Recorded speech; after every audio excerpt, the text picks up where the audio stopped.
Welcome.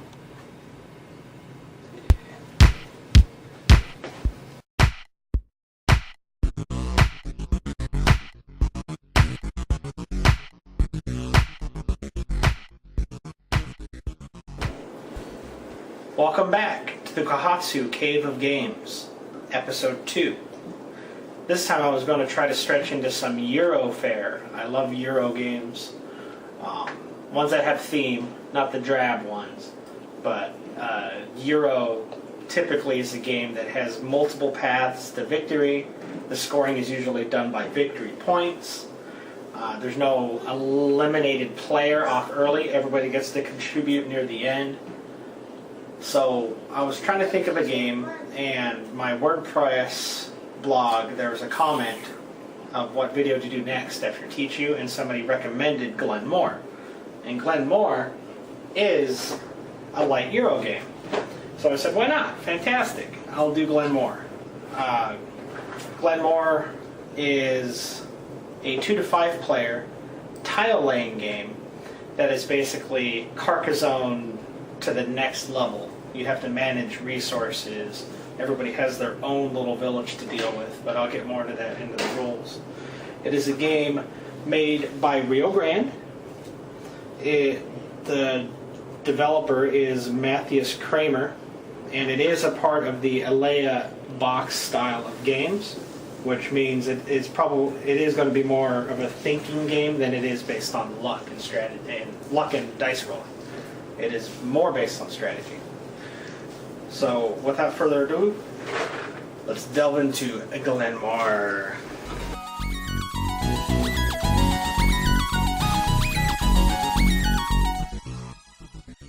Okay, here we are at the table. We'll start to talk about Glen More in depth. Glen More, like I said, is 2 to 5 players long. With 4 players, it's going to take about an hour and a half or so to complete. And each player you add or take away will be 15 minutes or so. The sweet spot that I found with Glen More is 3 players. It adds it's a good healthy number for the game. So what you get when you first open Glen More are 2 player aid cards that have a complete rule summary on one side, and then an explanation of all of the tiles on the other, all the different types that you can get during the game. You get an 8-page instruction manual. It does a pretty decent job. There are some fishy rules that you have to keep the manual close by on your first playthrough, but for the most part it does a good job. This is the main board. It will stay in the middle of the table. Everyone sits around it, and it's pretty much what you see is what you get. It's pretty simple. And then this is the actual insert. It is pretty neat. It does have sections for every little piece and component that you get. So now I'll set up what the game will look like when it first starts, and we'll go from there. So these are all the main components for Glen More. I've laid them all out. To summarize, the main objective of the game is to collect victory points. Victory points are shown throughout the game, and there are 3 different stages of scoring, and they correspond with the stacks of tiles. Once a stack of tiles runs out onto the board, we'll have a scoring round. And once the 3rd stack of tiles is gone, then the game is over, and you'll have one final round of scoring, and whoever has the most victory points wins. Now the point of the game is everybody's going to start out with this little village tile here in the middle of their table, and based on a very specific turn order mechanic, you will start to grow your village, collecting different resources, using those resources to build more tiles, so you'll start building an engine of sorts. So whatever victory path you want to take, you can start building that engine for by the end of the game. But in essence, it's Carcassonne, but you can pick the tiles, and tiles produce goods. So it is a light Euro that is Carcassonne. Going around the table for the components, you have coins that you use to purchase and sell items with the marketplace in the middle of the board. As I said before, these are victory point markers. This is a die that you'll use in a 2 or 3 player game. These are your clansmen that will help build your village. You have 6 total resource types. You have wheat, forest, stone, sheep, cattle, and whiskey barrels. You'll have the 3 stacks of tiles that you go through. The 0 stack you'll lay out on the board first. I'll show that in a little bit. Some of the tiles relate to specific castles or locks. So these just stay face up in play, and when the tile flips over, you just search through the stack, and it'll tell you what benefit they'll give you. Like that gives you 2 victory points at the end of the game for each green tile you have. It's a definite good way to go.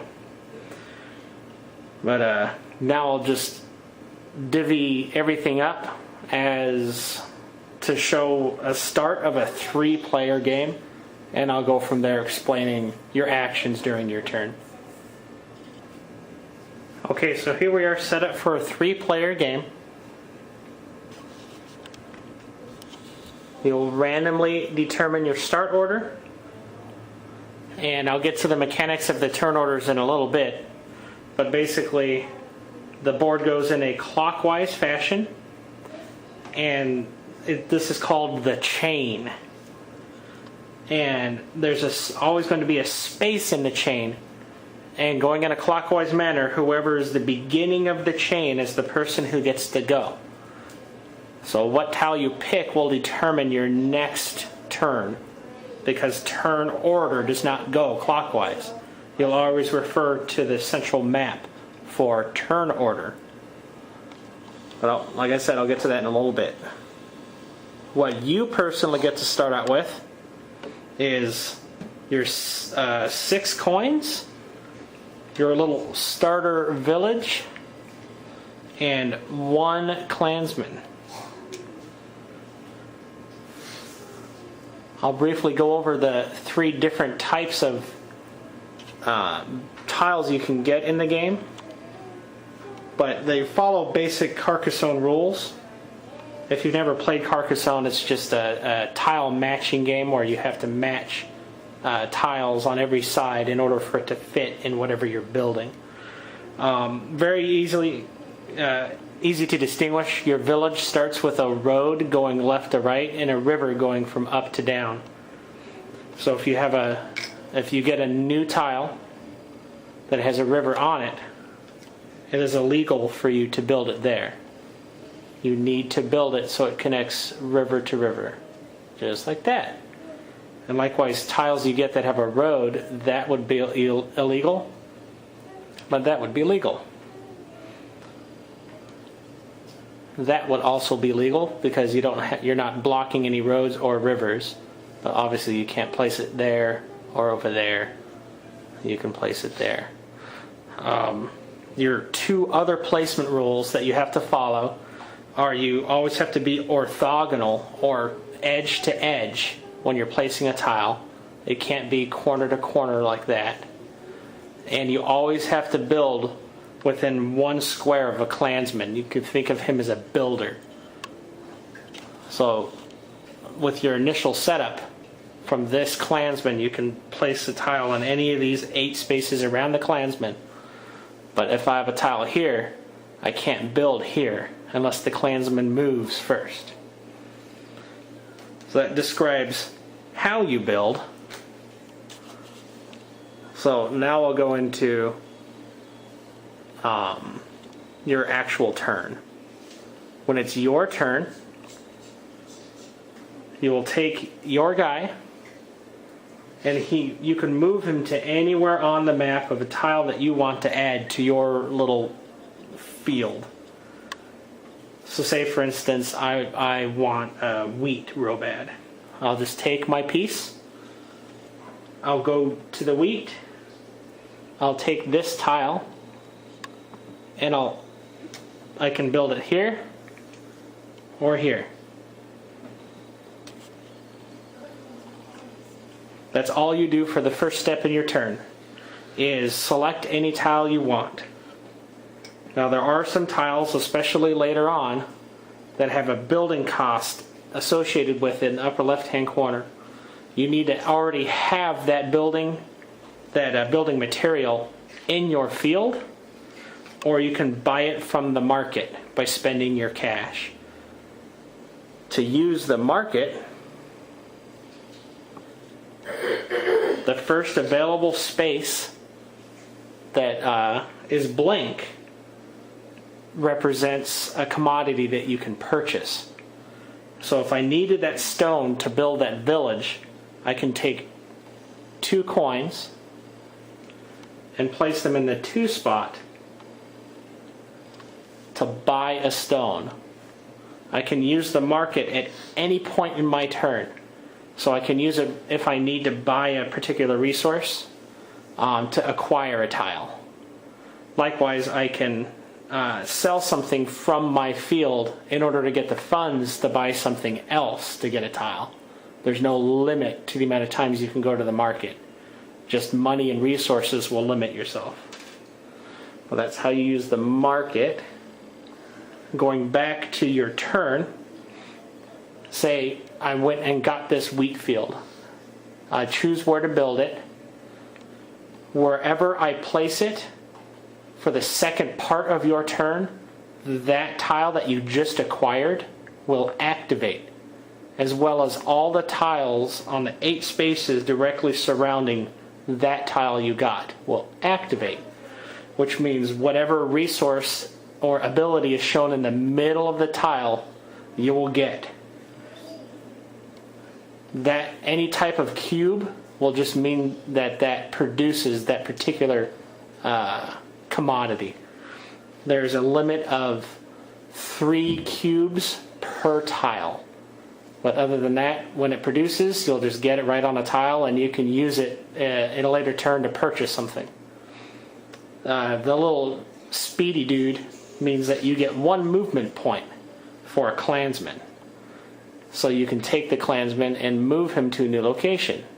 You really won't use movement points in the beginning of the game, but once your land starts to sprawl out, you'll need the clansman to keep moving to make sure that you can build tiles as the game goes on.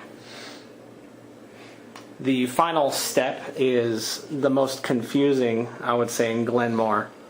And that is when your turn is over and you have activated all of your tiles, you then have to draw a new tile for the board. Now, at the beginning of the turn, this guy was here. Whenever you move a guy, you will cause a 2 blank empty space to appear, and you'll want to draw a new tile and place it at the end of the chain. So from my draw stack here,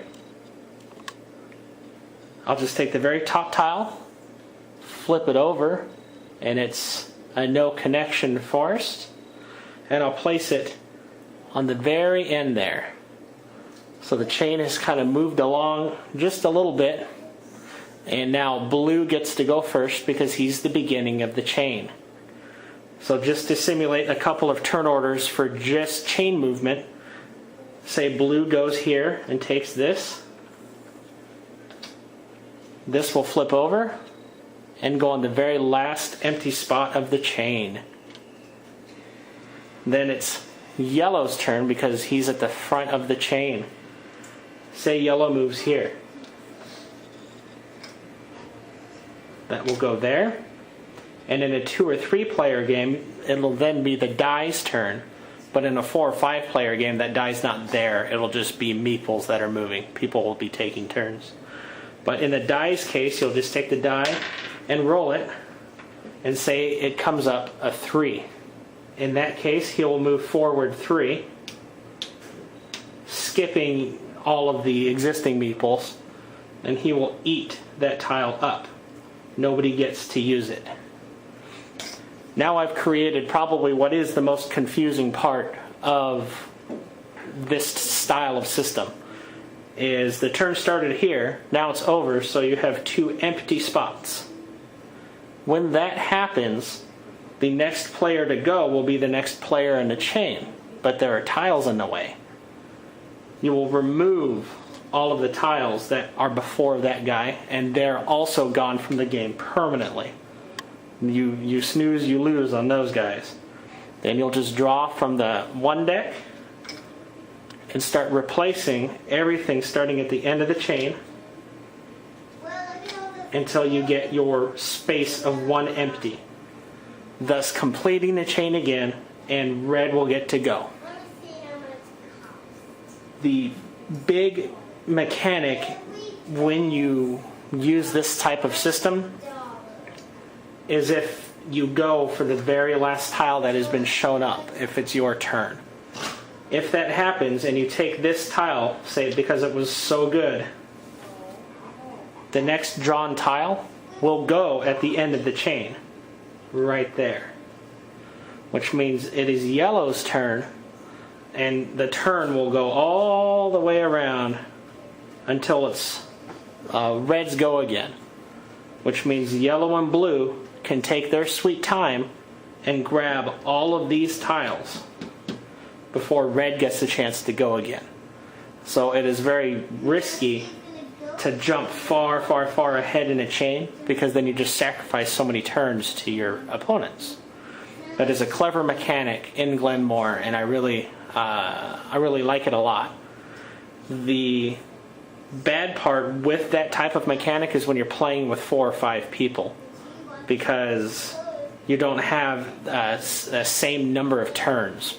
So in this mechanic, you might have 1 or 2 players where like their only obvious option is to go that far ahead because there's so many meeples on the board, and it'll just be forever before they get their turn again. It'll feel like it. So with 4 or 5 players, the game might seem longer than it actually is because of you don't have the same number of turns. But the sweet spot is 3 or 4 players if you don't want to play with the die. But definitely not 5. I really wouldn't recommend it, even though it comes with enough for 5. So we'll keep going like that until the number 1 stack is gone. In that case, you'll reach your first scoring. Okay, before I talk about scoring, I'll talk about some of the special buildings and how they function. I won't talk about them all, but just to get you a general overview of how you can build your little field up. Then I'll get into how each round scores, because they score the same, except for the very final you'll have some end of game scoring that's unique. Say you wanted to pick up a distillery. Now the distillery has a specific function. You'll have to pay a stone up front to place it, and when it activates, it can convert a grain into a whiskey barrel. Now any tile that has anything in the lower right hand corner is also an additional bonus that you'll get for picking up that tile and placing it. So in the case of this distillery, I can place it here because it's next to one of my clansmen, which means that will activate. But when you activate a tile, you can activate them in any order that you choose, so you can activate one tile to help pay for something else. In this specific case, I already have a grain on the map, so I can consume the grain to get a whiskey barrel. I get a whiskey barrel for building the distillery, which brings me up to 2. You can place your whiskey barrels on your distillery to keep track of them that way. There's no 3 limit for whiskey barrels. You can just keep them off the board or keep them by your victory points. It doesn't really matter. But distilleries are very important because they do factor into scoring. The other building type that really factors into scoring are castles or locks. They're one and the same. They usually cost more to bring out. This costs a stone and a forest. And it shows that when it activates, it gives you a movement point.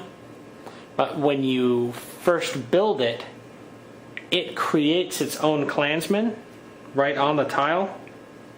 and you get that building's card, which is this card right here. The card will always specifically state what it'll do or what it gives you. In this case, you get 3 coins immediately. But what to watch out for is these, they call them Scottish tams, or the little hats that you see Scots wear. Each of them count as what they call a chieftain towards scoring. So it is a definite good way to go. Going back to the board, saying this distillery activated will give you 1 extra cattle and 2 movement points. Well, with those 2 movement points, you can move whatever you want on the board for clansman's sake. So I could just take this clansman and move him here if I wanted. And with a movement point, you can actually remove a clansman from the board, and he himself turns into another chieftain. So in this particular case, if this guy had built the castle, he would have 2 chieftains. One from the meeple he took off his little board, and one for the Scottish tam. So when we get to actual scoring, which happens once the 1 stack is done, you'll go to the difference pile, or the difference chart here in the middle of the table, and you will compare against all of the other players what you have in 3 different areas. The first of which being those chieftains. So you'll always compare what you have compared to the lowest. So in this particular case, I had 2 chieftains, and say the lowest player didn't even have any. Well then, the difference would be 2, and I would get 2 victory point chits. And then every other player would compare with the lowest. So when you're comparing chieftains, all of the players but the lowest might get victory points unless they're tied for lowest. After you compare chieftains, you'll go to whiskey barrels. Now say I have 4 whiskey barrels and the lowest has 1. In that case, the difference would be 3, and I would get 3 victory points from that as well. The final thing that you compare are the actual number of special location cards that everybody has, which was that castle card that I was just talking about. You just do a direct comparison with the number of cards that everybody has, and whoever has the majority of cards, that will be the difference maker as far as this chart is concerned. So you'll score that way. When the 1 tile stack is depleted, then again for 2, then again for 3. When it depletes means right when that flips over at the end of a player's turn to complete the chain, that's when play stops, and you do your scoring then. At the end of the game, there is a final scoring that takes place. There are some special number 3 tiles, castles and locks, that give you points for having certain color tiles or whatnot, so those will all add in. You will get 1 victory point for every coin you have, and the big ending, which usually does determine the winner, is each player compares his total number of tiles with the total of the player who has the fewest. For each difference, the player must give up 3 victory points. So at the end of the game, it becomes a benefit to have the smallest tribe or tile count. If I have 16 and the lowest is 13, then that is a difference of 3 tiles. And I have to pay a penalty of 3 points per tile, which means I give up 9 victory points for having more tiles than the lowest player. Then that's it. The person with the most victory points combined wins the game. And if there's a tie, then it goes to whoever has the most remaining resources. And that is pretty much Glen More. Alright, So that's the explanation for Glen More. It is a light Euro. You basically, for your turn, take one action by picking a tile. You'll add that tile to your little tableau of tiles, as it were. And then all of those tiles will activate. Obviously, it becomes more strategic as it goes, because your options for how you want to build things will increase as the game goes on. So it is pretty easy to kind of get people into it, because you're not front loading them with 9 or 10 options for their turn. They just pick a tile and then they go for it. It definitely does favor people who have played it before, just because when you hit that middle game, one bad choice can really screw you and put you behind. But all in all, it is a very good game. I like it a lot. And that's it for episode number 2. As always, I'll put the link to my WordPress blog, as well as a link to my Board Game Geek username. So send comments, suggestions, what you want me to review next, and critique. I want to get better and better as I go. So this is Nathan Kohatsu for the Kohatsu Cave of Games. See you later.